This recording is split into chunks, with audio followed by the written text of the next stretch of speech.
So today I'm going to be sharing how I keep my screen time down and how to cure your phone addiction, because everyone has one. Mostly everyone. Okay, so number one is no raise to wake. So I'm going to be talking about iPhones just because that's what I know, but I'm sure this can apply to your phone situation if you don't have an iPhone, or there's similar settings in most of the phones nowadays. But so raise to wake is pretty much when you literally lift your phone up and it automatically turns on. So I turned that off so that when I choose to like open up the phone, like I have to press the button. So literally my phone will not turn on until I press the button. That way, like, not only when you just pick up your phone, like it'll turn on and you're tempted by what you see on the phone, on the like home screen. And when you choose to turn it on, that's like you choosing to use your phone and not letting your phone control you. Number two is grayscale, black and white, okay? The colors on your phone keep you like attracted to it and just keep you watching your phone. And when you have it in black and white, it's just boring. Like, it's literally so boring. Again, there's a setting where I can totally just put it in color right away. So in case I need it, like sometimes, to be honest, you do need color. Like if my phone's not connecting to my car and I need to use the maps from my phone directly, I'm not going to be able to use the maps in black and white. So there are instances where you need color, totally understandable. So you just literally flick it off. Easy. Okay, number three is to move distracting apps to a lesser used device, such as an iPad or a desktop, or to set screen time limits. I do prefer the first because, at least on the iPhone, the screen time limit is very easy to override. You literally just put in your passcode. So unless you have someone else give you like a password and not tell you, then that would be great. But I like the first case better. For example, on my iPad, I have the apps that I tend to overuse, and I don't carry my other devices with me unless I'm gonna work at the high school, because at the high school I do need my iPad.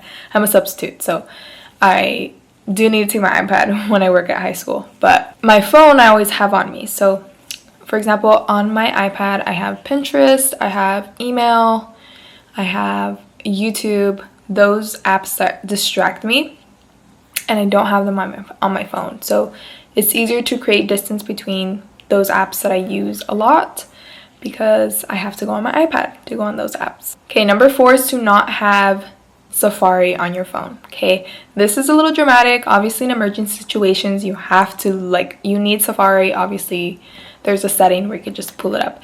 But, like, in everyday, I don't have Safari on my phone because I tend to just Google the most random stuff, and that can just send me in, like, what should have been a quick Google search just makes me waste so much more time on my phone because I keep searching. So try not to keep Safari on your phone. If you need to, just go back to the like screen time limits. Okay, number five is to only keep apps that you regularly use on the home screen, and keep your screen time nice and large.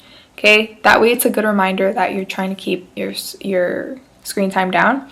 On my home screen I have messages, phone, WhatsApp, maps, fitness, music, Hoopla, library, and Ring to see my dogs. Okay, number six is to keep notifications on.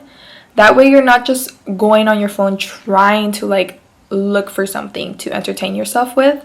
If you have no notifications, then you know, like, you don't really go on your phone, versus if you see like, oh, I have a few texts that I need to reply to, I have calls that I need to, like, you know, just keep your notifications on. Because if you keep them off, you're going to be looking through each app to see update. Number seven is to get hobbies that keep you off of your phone and make you just forget that it even exists. Last one is to remember that all screen time is not equal, okay? Because sometimes I have days where my screen time is over an hour and I get so frustrated with myself.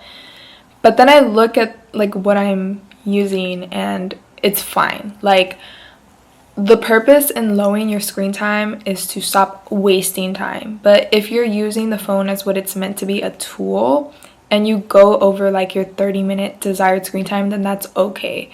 And that's something that I had to teach myself, because For the most part, I keep it under an hour, but sometimes I go over and I'm like having a breakdown. But it's just because like my maps was open instead of connecting to my car.